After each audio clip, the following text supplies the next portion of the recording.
News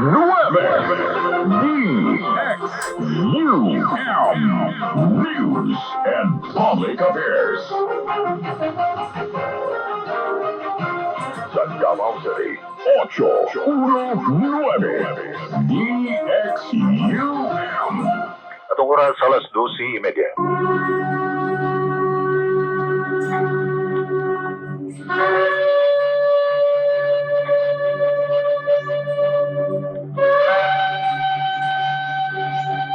Shalom Alaikum. Welcome once again to our Balik Hebrew program din sa DXUM, Radio Kay 819 kHz sa oras alas 12:30 ang tulalawan sa hapon. Lunes hangtod sa adlawng Sabado. Kini si Mori Azaria Gilbert Minyosa, Ubad Speakers Lawak, Engineer Ronel Madresa, Roy Johnson, Station Manager. Magatimbay kaning tanan 0929 plus pang online classes. Now, karong gabi, doon na kita online classes na sa alas 7. Now, matag Sabado sa gabi, o sa Miyerkules sa gabi, alas 7. Okay?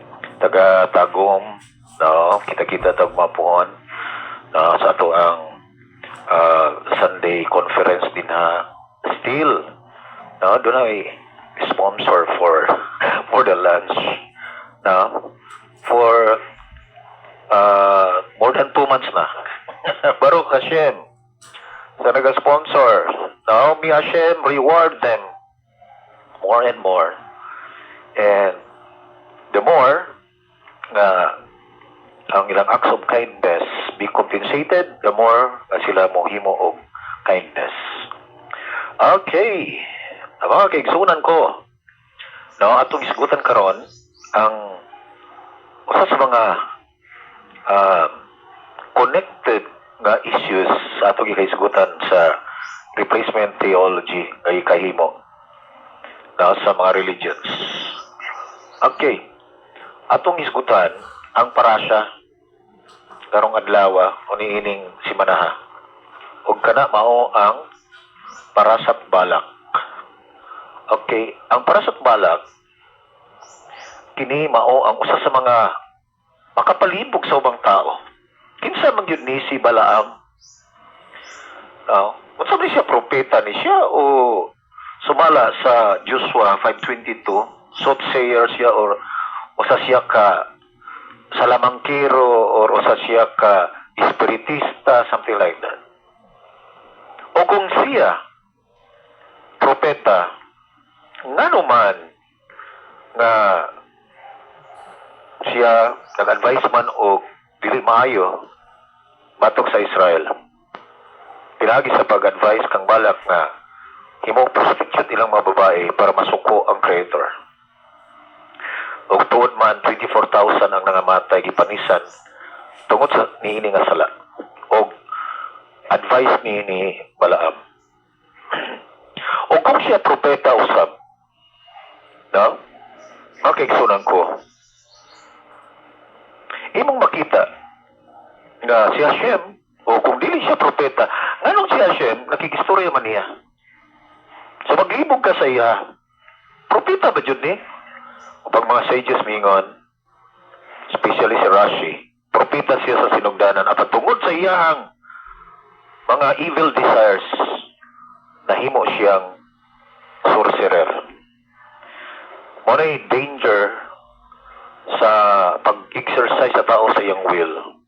Sometimes, ang tao mohimo og mga decisions nga kini siya makatod niya ngadto sa kalaglagan, kamalian, o dili niya ma-accomplish ang iyang purpose, ang iyang mission, o ang mission niya siya. O tungod kay siya mauman ang magbubuot sa langit ug sayuta. Ato makita na ang tuyo ni Balak na ipatunglo ang Israel. Amot lang na unsang klase po ni nga hari. Na si Balak, hari siya sa kaliwat ni Lot. Kumbaga parinti raman ni sila. O mga Israelita. Pag kumangkon ko ni Abraham na si Lot. Kanang Moabites, kaliwat man na sa panganay nga anak ni Lot nga iya pong napabataan. kanang Ammonites nga mao nang Aman Jordan. Kaliwat ra pud gyapon na ni Lot sa ikaduha niyang anak. Kada mga kaigsunan, aware o nakabalo si Balak nga kung unsa isulti ni Balaam, whether good or bad, blessing or curse, mahitabo. Pero willing siyang mogasto og usa ka kantidad nga diin ang balay punon niya bulawan or silver para iyang ibayad ngadto kang Balaam basta kay tunglohon lang ang Israel. Unsang klaseng mentality nga mugasto siya bisag pila para lang tunglohon ang Israel? Dapat o dato gastuhan niya bisag pila para lang panalanginan siya. Usa siya ka minsay sa tao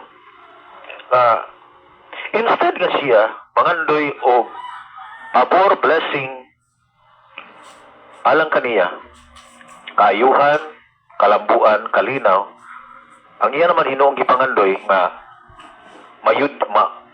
maguba itong mga tao nga kumbaga iyang gikasilagan. Mao ni problema sa tao. Dapat ta manglantaw ta unsay good. Mo pa ning netabo sa mga Hamas o sa mga Palestinian. Ngano magsige guna-una to kill the Jews, to kill Israel. Death to America, death to Israel. Dapat maghuna-huna unta how to live a blessed life. Nganong maghuna-huna og kamatayon sa uban. Muna problema sa ato ang mind kung dili siya ma-educate sa proper education based on the Torah. The Torah is the light and the lamp unto our feet and our path. The Torah is perfect. It restores the soul. Ang kalag sa tao na himong masakiton, na instead mangandoy o unsay maayo para niya, nangandoy na hinoon siyang maguba itong mga tao. Gastuhan pa yun niya para lang gubaon ang uban. In the Pirkei Avot, chapter 4, nagaisgot na do not rejoice if your enemy falls. Kung matumba or panisan ang imong kaaway, ayog kalipay. Do not laugh. Kay basin pamanon niya, madisplease ang Creator o ikaw ay ihang hukman. Ikaw ay ang husgahan. Ikaw ay ang atubangon. Muna ang dako kaayong problema nga ang tao nag-isip lang og evil para sa uban. Instead nga maningkamot siya for the good of his soul, for the good of his life, for the good of his family. Instead nga mangita siya distraction o gingon man evil ngadto sa iyang mga kaaway. Okay. Si Balaam giwarningan ni Hashem na dili dapat tunglohon ang Israel. Why? Because they are already blessed. O mori ang gisulti. Now, in verse 20 of chapter 23, behold, to bless have I received, he has blessed, and I shall not retract. Nga naman, because when he was confronted by Balak, nganong imo mang gi-bless nga gidala man ti ka aron imong tunglohon. O sige ingon ni Balaam, how can I pronounce curse to those Elohim has blessed? Unsaon man ako sa pagsulti og tunglo kaniya nagipanalanginan. Kano sa rin nag-pronounce Hashem og blessing? In the book of Genesis 12, verse 3, those who bless you, Abraham, be blessed, and those who curse you are cursed. The Abrahamic blessing was the promise of blessing Abraham and his descendants. Nga ang mupanalangin ni Abraham, panalanginan po. Ang manunglon, tungluhon po siya. Okay. And then in verse 19, chapter 23 of the book of Numbers, mingon si Balaam, Hashem Elohim is not a man that he should lie, nor a human being that he should change his mind. We can find here that Hashem Elohim does not lie, and that is also reaffirmed in the book of Malachi 3:6. Anochi Hashem, Anochi Hashem. And then it says, Lo Tzeneti, I change not. Dili ko mag-usap.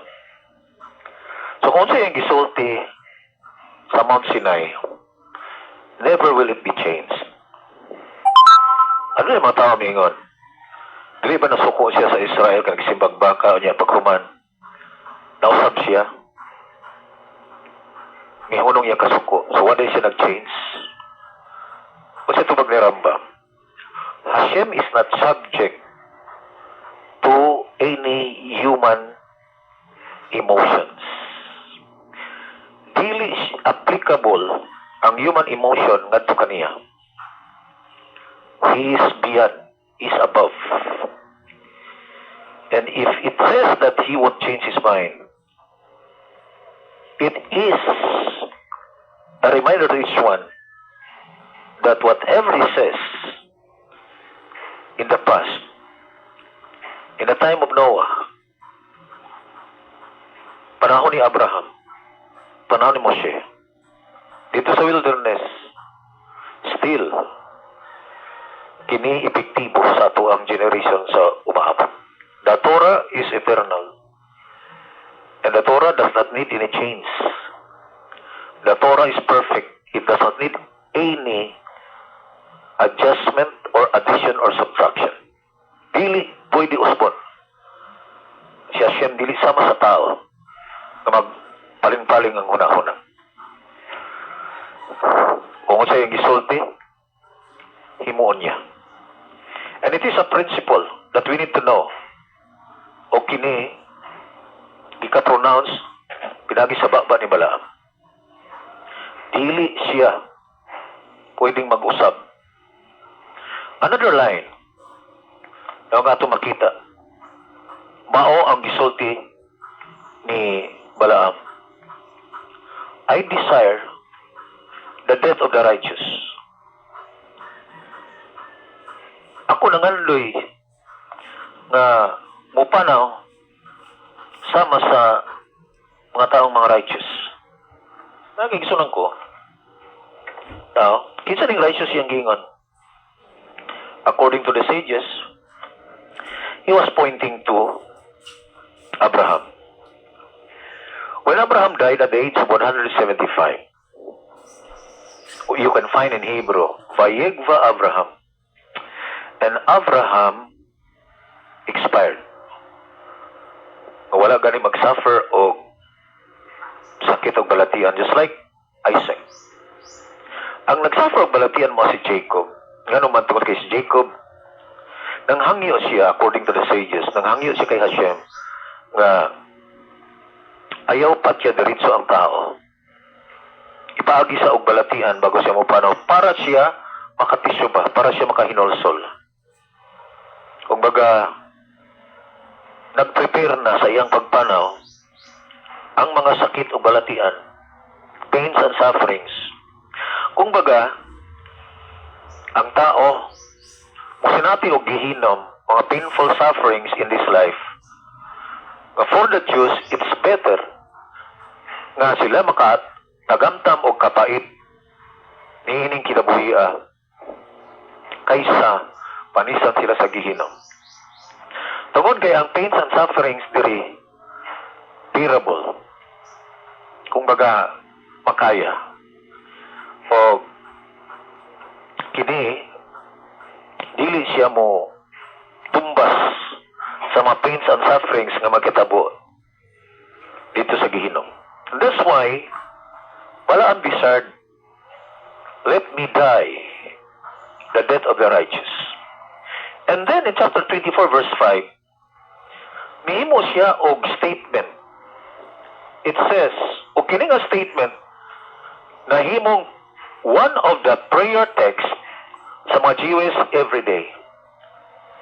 Before sila mo enter ngadto sa Beit Knesset, ilang i-recite, Matovo o halikaya ako miskinotay kay Israel. Matovo, the Biraka of Matovo. How goodly, how pleasant are your tents, O Jacob, your dwelling place, O Israel. Mga kaigsunan, makita nato na mas matuto sa ubang mga rabay, mas maayo pa ni si Balaam noon kaysa ubang mga leftist ng mga Jew. Kaysa mga Jews, namoy leftist po nila. Nakatong mga tao nga dili sila observant ba sa Torah, niya mga mistiso pa jud. Naagikan sila sa lain-laing pamilya. Yung makita nga samtang nagsigigira sa Israel ron, sila po sig protesta. Itawag sila mga Irebrab. Mga tao nga dunay mixed o mga mixed multitude nga mga Jewish sa mga adtong gusto mo simba og baka panahon sa wilderness journey sa time nila ni Aaron. Mga Irebrab to, dili to sila majority sa mga Jewish. O kini nga mga tao nakalimot nga Jew sila, dapat dili sila because normally if you are a Jewish person, bawal ka magsulti o dautan batok sa mga katao. Why? Because in the book of Leviticus 19 verse 18 that says, V'ahavta l'reika kamukha, you shall love your neighbor as yourself. Why? Because their neighbor is their cousin, if not their brothers. Mga igagaw nila, anak sa laing tribe, anak sa laing ginikanan sa ilang tribo. Tungod kay matag tribo, na sila'y kaugalingong location, share sa yuta. Therefore, kung kaliwat sila ni Reuben, mga Reuben at siya tanan, kung kaliwat sila sa Judah, ang ilang siligan, kaliwat sa Judah, usa lang ang ilang tribal identity. O, kay usa lang ang tribal identity, it is unwise nga mo-pronounce og dautan batok silang neighbor. As a matter of fact, one of the halakot, one of the laws that do not stand before the blood of your brother. O sa iba't ipasabot, kung ang imuhang isig ka Jew nasa danger, willing ka nga mubuhi sa imong dugo para niya.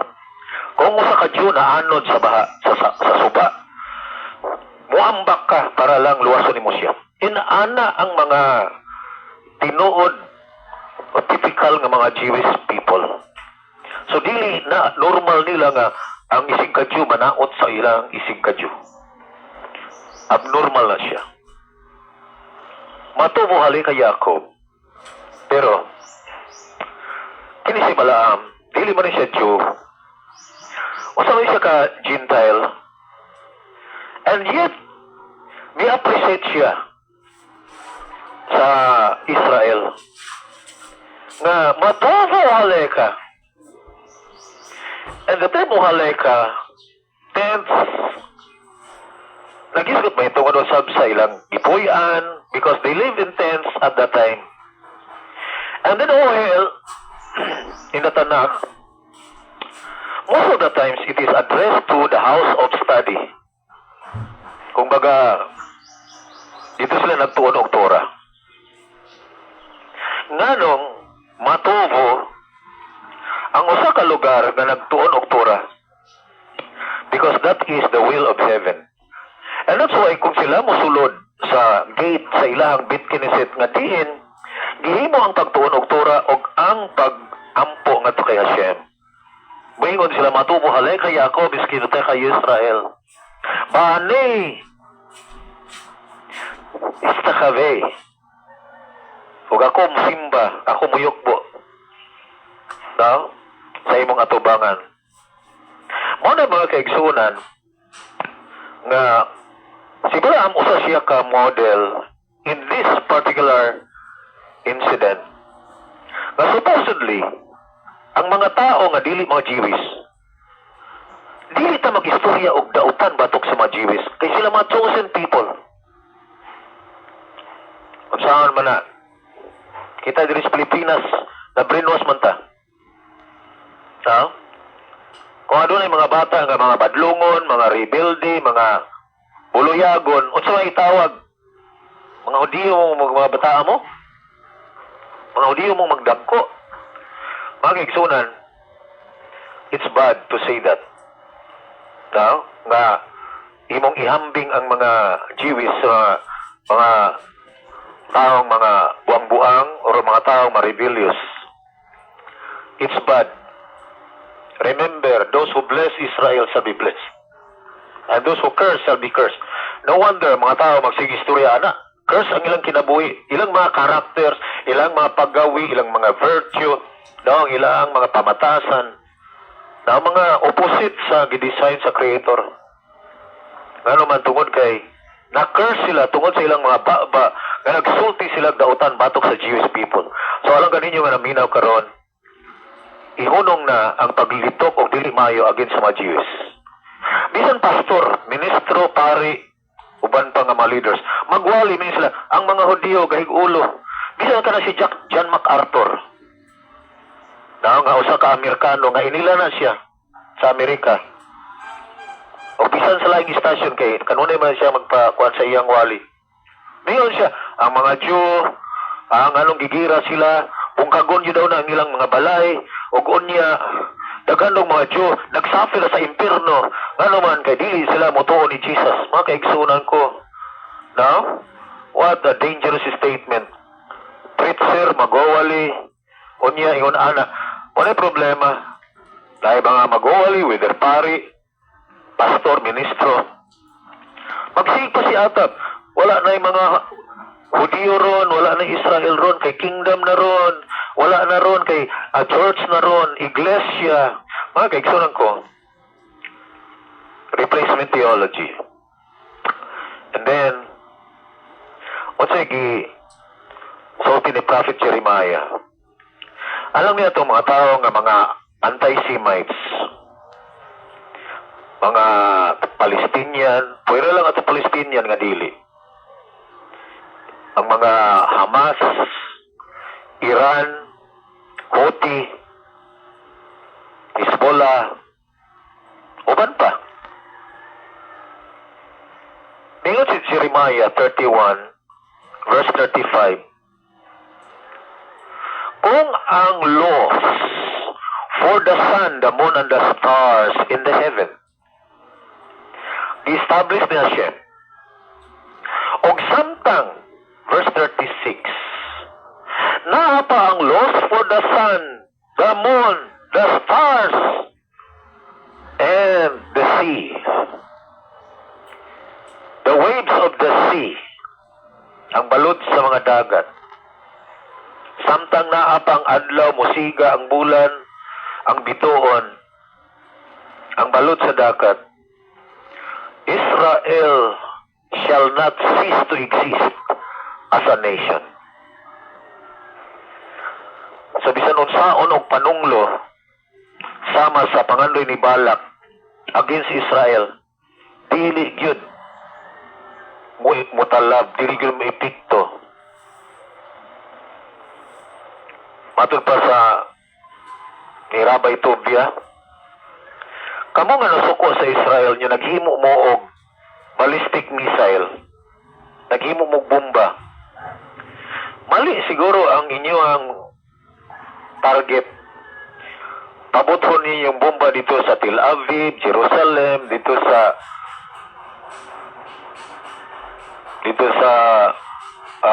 Beersheba, sa Haifa. Mali yata ang target, no? Kung gusto daw ka nga mabura ang Israel, dapat imuha daw bumbahan ang adlaw. Bumbahan imong bulan.